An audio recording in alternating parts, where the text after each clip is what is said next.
ملک بھر میں عزم استحکام پاکستان آپریشن لانچ کر دیا گیا۔ وزیر اعظم نے گزشتہ روز national action plan apex committee اجلاس میں منظوری دی۔ کسی کو بھی ریاست کی عملداری چیلنج کرنے کی اجازت نہیں دی جائے گی۔ چینی باشندوں کی سیکیورٹی کے لیے نئے SOPs جاری۔ National action plan apex committee اجلاس کا اعلامیہ جاری۔ داخلی سلامتی کی صورتحال کا جائزہ۔ سیاسی اور سفارتی سطح پر علاقائی تعاون کے ذریعے دہشت گردوں کی آپریشنل سپیس ختم کرنے کے لیے کوششیں تیز کی جائیں گی۔ دہشت گردی سے متعلق مقدمات کے مؤثر استغاثہ کے لیے مناسب قانون سازی کی جائے گی۔ پاکستان کی مسلح افواج نے کئی دہائیوں تک خون بہایا ہے اور بے شمار شاندار کامیابیاں حاصل کی ہیں۔ اس میدان میں ہمیں قوت طاقت کے تمام عناصر کی ہم آہنگی کی ضرورت ہے تاکہ ٹھوس نتائج اور پائیدار استحکام حاصل ہو، جس سے یہ ملک ترقی اور خوشحالی کے راستے کی طرف بڑی تیزی سے گامزن ہو۔ صوبائی حکومتیں سیکیورٹی کی ذمہ داری فوج پر ڈال کر بری الذمہ نہیں ہو سکتی۔ پاکستان کے دشمنوں نے سوشل اسپیس کو زہر آلود کر رکھا ہے۔ ریاست کے عملداری کو پوری قوت سے نافذ کرنا مشترکہ ذمہ داری ہے۔ وزیر اعظم کا نیشنل ایکشن پلان کی ایپیکس کمیٹی اجلاس سے خطاب۔ کہا، نرم ریاست کبھی سرمایہ کاروں کا اعتماد بحال نہیں کر سکتی۔ دہشت گردی میں مبتلا غیر مستحکم ریاست میں اچھی معیشت کا تصور نہیں کیا جا سکتا۔ دہشت گردوں کو سزا دلانے کے لیے مؤثر قانون سازی وقت کی اہم ضرورت قرار دی۔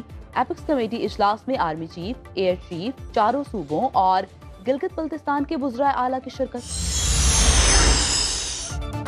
کرک میں شہید پاک فوج کے 5 جوان سرکاری اعزاز کے ساتھ سپرد خاک۔ سپاہی ہارون ولیم کی سینٹ پال چرچ راولپنڈی میں آخری رسومات۔ وزیر اعظم اور آرمی چیف کی شرکت۔ شہباز شریف نے کہا کہ افواج پاکستان کی تاریخ عظیم قربانیوں سے بھری پڑی ہے۔ ہارون ولیم نے وطن کے لیے جان کا نذرانہ پیش کیا۔ مسلمانوں کے ساتھ اقلیتوں نے بھی پاکستان کے لیے قربانیاں دیں۔ جنرل عاصم منیر نے کہا کہ قوم ہمیشہ شہداء کی خدمات اور قربانیوں کی مقروض رہے گی۔ افواج پاکستان کی تاریخ ان عظیم قربانیوں سے بھری پڑی ہے۔ پوری پاکستانی قوم، سپہ سالار جنرل عاصم منیر، حکومت پاکستان اور پوری فوج کے افسران اور جوان قربانی دینے والے عظیم سپوتوں کو خراج عقیدت ہے۔ سانحہ مدین سوات میں ملوث افراد کے خلاف گرینڈ آپریشن کا آغاز۔ پولیس نے گرفتاریاں شروع کر دیں۔ 2 بھائیوں سمیت 40 افراد گرفتار۔ پولیس کے مطابق ملزمان کی شناخت کے لیے ویڈیو سے مدد لی جا رہی ہے۔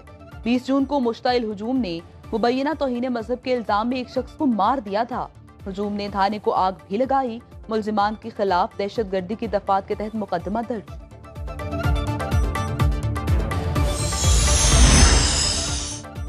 فیصل آباد میں آگ لگنے کے واقعے میں 5 سالہ بچی سمیت مزید 2 افراد دم توڑ گئے۔ المناک واقعے میں ایک ہی خاندان کے 9 افراد جان کی بازی ہار گئے۔ تمام زخمی الائڈ ہسپتال میں زیر علاج تھے۔ انکوائری رپورٹ میں آخری زدگی کی وجہ ممکنہ طور پر گیس لیکیج کو قرار دیا گیا۔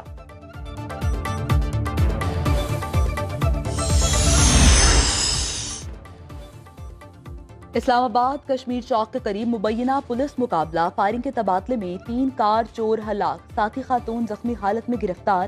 پولیس ذرائع کے مطابق کار چوروں کے داخل ہونے کی اطلاع پر پولیس نے ناکہ بندی کی ہوئی تھی۔ پولیس کو دیکھتے ہی کار سوار چوروں نے فائرنگ شروع کر دی۔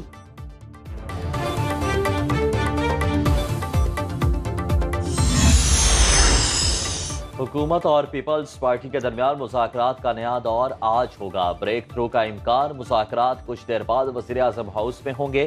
ذرائع کے مطابق پیپلز پارٹی کے مرکز صوبوں سے متعلق مطالبات پر غور ہوگا۔ گزشتہ روز حکومتی وفد نامکمل ہونے پر مذاکرات نہیں ہو سکے تھے۔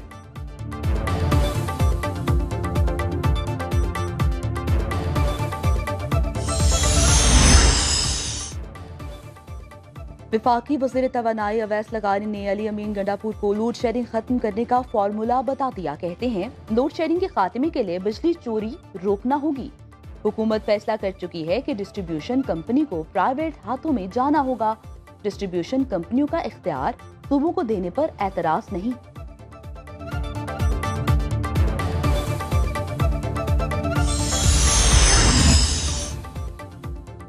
ملک بھر میں طویل لوڈ شیڈنگ کا سلسلہ جاری۔ شدید گرمی میں شہریوں کا برا حال۔